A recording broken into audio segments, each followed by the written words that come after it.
One India house நேயர்கள் அனைவருக்கும் மறுநோட வணக்கம். ஃபர்ஸ்ட் ஆஃப் ஆல் இப்போ சொல்கிறது என்ன விஷயம் அப்படின்னா, அபிஷிகா ஃபெர்னாண்டோ 96 ரன்கள் அவுட் ஆனாப்ல. அது போக வந்து பார்த்தீங்கன்னா குஷால் மெண்டிஸ் நின்றுக்கிட்டு இருக்கிறாரு. ஸோ ஓடிஐ ஃபஸ்ட் இன்னிங்ஸில் நடந்துகிட்டு இருக்கிற டைமிங்கில் இந்த வீடியோ ரெக்கார்டட். முக்கியமாக இந்த வீடியோ இப்போ பண்ணுறதுக்கு ஒரு காரணம் என்னன்னு சொல்லி பார்த்தீங்கன்னா, ஃபஸ்ட்டு ஓடிஐக்கும் இப்போ நடந்துகிட்டு இருக்கிற 3வது ஓடிஐக்கும் எக்கச்சக்கமான வித்தியாசங்கள். சனத் ஜெயசூர்யா அப்படின்ற அந்த ஒரு மனுஷன் வந்து கிட்டத்தட்ட ஃபீல்டில் 100 ஓவருமே நிற்கிறாரு. பேட்டிங்கில் வந்து கொஞ்சம் காமாக ரிலாக்ஸ்டாக உட்காந்துருந்தாலும் அவருக்கு அப்பப்போ எந்திரிச்சு போய் இன்ஸ்ட்ரக்ஷன் பண்ணுறதும், அது போக வந்து பார்த்தீங்கன்னா ஃபீல்டில் 50 ஓவருமே ரன்னிங்கில் ஃபீல்டர்ஸோட அதிகமாக இருக்கிறதுமே வந்து நம்ம பார்த்துக்கிட்டு தான் இருக்கிறோம். ஸோ இப்பேற்பட்ட ஒரு மனுஷன் வந்து ரிட்டன் அவங்க டீமை விளையாண்டது மட்டும் இல்லாமல் டீமுக்காக விளையாண்டது மட்டும் இல்லாமல் இப்போ ரிட்டன் கோச்சாக வந்து பண்ணுறாரா அப்படின்றனா அது அந்த நேஷன் மேலே இருக்கிறதும் அந்த டீம் மேலே இருக்கிற ஒரு மரியாதை. ஸோ அதை வந்து நல்ல விஷயமாக தோணுது. ஸ்ரீலங்கா இப்போ வந்து இந்த டீம் அகெயின்ஸ்ட் இந்தியா வந்து பார்த்தீங்கன்னா சீரீஸ் ஜெயிச்சிட்டாங்கன்னா சீரியஸ்லி தே டிசர்வ் அப்படின்னு தான் சொல்லணும். ஏன்னா இங்கிட்ட ஒரு 14 சீரீஸ் வந்து இடைவிடாமல் இந்தியா ஜெயிச்சுக்கிட்டு இருக்கிறாங்க.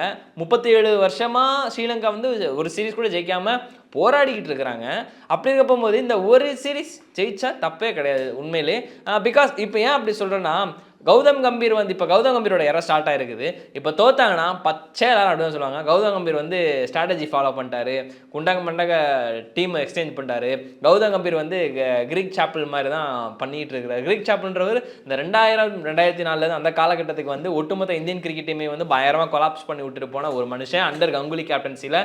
அப்போ தான் வந்து பார்த்தீங்கன்னா இந்தியன் கிரிக்கெட் என்னடா இது, இவன் அங்கே இறங்குறான் இவன் இங்கே இறங்குறான் அப்படின்ற மாதிரி இருந்துச்சு. ரெண்டு ஓடிஐ மேட்சுமே வந்து பார்த்தீங்கன்னா அப்படியே நடந்தது.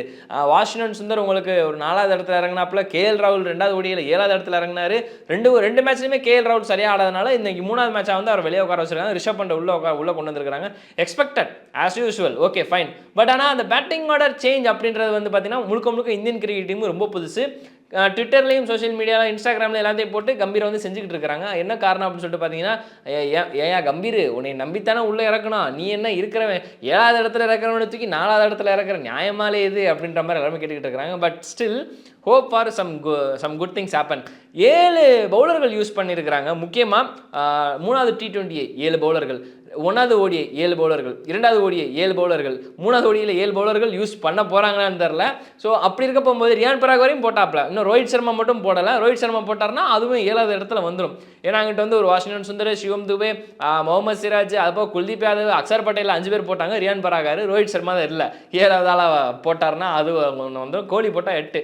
7 பவுலர்கள் எதுக்குடா அப்படின்னு பார்த்தீங்கன்னா, once upon time MS Dhoni கேப்டன்சியில் வந்து நம்ம நிறையா பார்த்துருக்குறோம். கங்குலி கேப்டன்சியில் கொஞ்சமாக பார்த்துருக்குறோம்.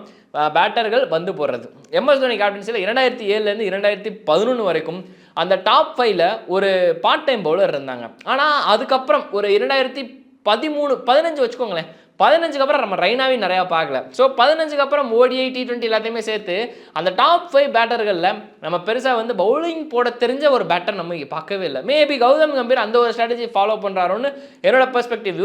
பிகாஸ் உங்களுக்கு எப்போயாவது ஒரு மெயின் பவுலர் அடி வாங்கினாங்க அப்படின்னா ரொம்ப மோசமாக அடி வாங்கினாங்க அப்படின்னா, ஃபார் எக்ஸாம்பிள் வந்து பும்ராவை அடிக்கிறது, Bumrah is unplayable, hey Alexa just play Bumrah அப்படின்னா பும்ரா இஸ் அன்பிளேயபிள் அப்படின்ற மாதிரி. ஸோ பும்ரா வந்து ப்ளே பண்ண முடியாது, அது ஒரு வகையில் உண்மை.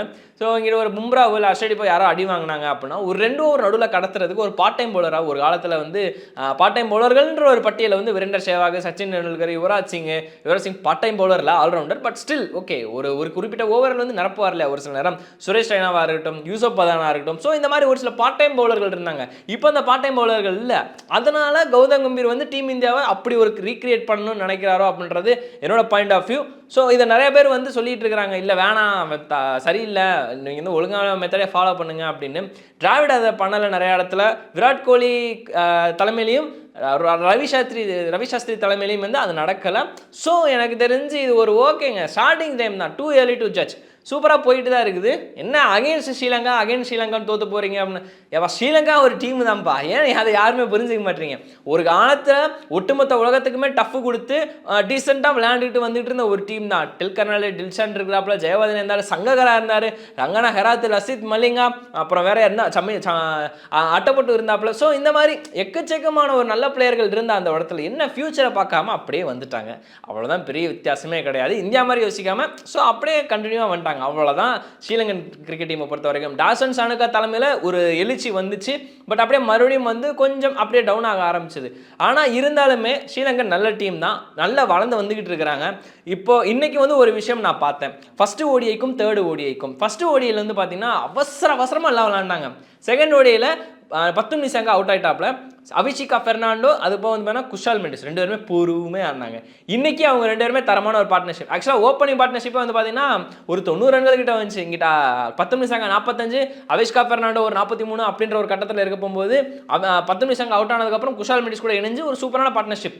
முதல் பார்ட்னர்ஷிப் வந்து பார்த்தீங்கன்னா ஒரு 87-97 ரன்களுக்கு அவுட் ஆனுச்சுன்னா அடுத்து 187 ரன்களுக்கு தான் விக்கெட் போகுது. ஒரு 100 ரன் பார்ட்னர்ஷிப் நம்ம பார்த்தோம் 2வது விக்கெட்டுக்கு. ஸோ அந்த பொறுமை ஆடுறது எப்படின்றத அவங்க தெரிஞ்சுக்கிட்டாலே பக்கா ஓடிஐ கிரிக்கெட்டில் அவங்க வளர்ந்து வந்துடுவாங்க. சனத் ஜெயசூர்யா தலைமையில் நல்லா தான் வந்துகிட்டு இருக்கிறாங்க. ஸ்ரீலங்காலாம் ஒரு டீம் வரலாம், இதுக்கப்புறம் யாரும் சொல்லுவாங்க அப்கமிங்கில் இவங்க அதுக்கப்புறம் அவங்களும் ஒரு டீம் தான் அப்படின்னு தான் நான் சொல்ல வரேன். ஸோ இந்த இடத்துல மென்ஷன் பண்ண வேண்டிய விஷயமா தான் ஸ்ரீலங்கன் டீம் ஒருவேளை இந்தியாவை பீட் பண்ணி இந்த ஓடிஐ சீரீஸை சீல் பண்ணிட்டாங்க அப்படின்னா தே டிசர்வ் இட். அவ்வளோதான். என்ன கட்சி சின்ன தப்புகள் அங்கங்கே கொஞ்சம் பண்ணியிருந்திருப்பாங்க இந்தியா, அதை மட்டும் திருத்திட்டு அடுத்த ஓடியில் இன்னும் கொஞ்சம் நல்லா பண்ணிட்டாங்க அப்படின்னா அவங்க அப்படியே கொஞ்சம் மேம்பட்டு வந்துடுவாங்க. முக்கியமாக இன்னொரு விஷயம் என்ன அப்படின்னு சொல்லிட்டு பார்த்தீங்கன்னா, இப்போ இருக்கிற இந்தியன் பேட்டர்களை வந்து ஒரு டஃப் கண்டிஷன் அப்படின்னா உங்களுக்கு வந்து ஒரு எப்படி சொல்கிறது, ஒரு அக்ஷர் பட்டேல், ரோஹித் சர்மா அந்த மாதிரி இடத்துல பிச்சு மேஞ்சிடுறாங்க.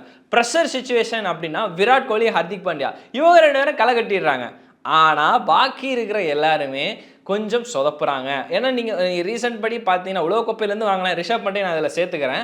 நீங்கள் உலகக்கோப்பையிலேருந்தே அப்படியே வாங்கலேன். நிறையா பேர் வந்து அடிக்கணும்னு போய் அவுட் ஆகுறாங்க, இன்னொரு சிலர் நிலச்சி நின்று ஆட முடியாமல் அவுட் ஆகுறாங்க. இதுதான் உண்மை. இவங்க 5 பேரை தவிர ரீசெண்ட் டைம்ஸில் வந்த பேட்டர்கள் எல்லாம் கொஞ்சம் சொதப்புறாங்க. இப்போ ஓகே, கில்லு, ஜெய்ஸ்வால் ஓகேங்க டீசெண்டாக பண்ணாங்க. ஜிம்பாப்வே டூரில் T20 நல்லா பண்ணிட்டாங்க.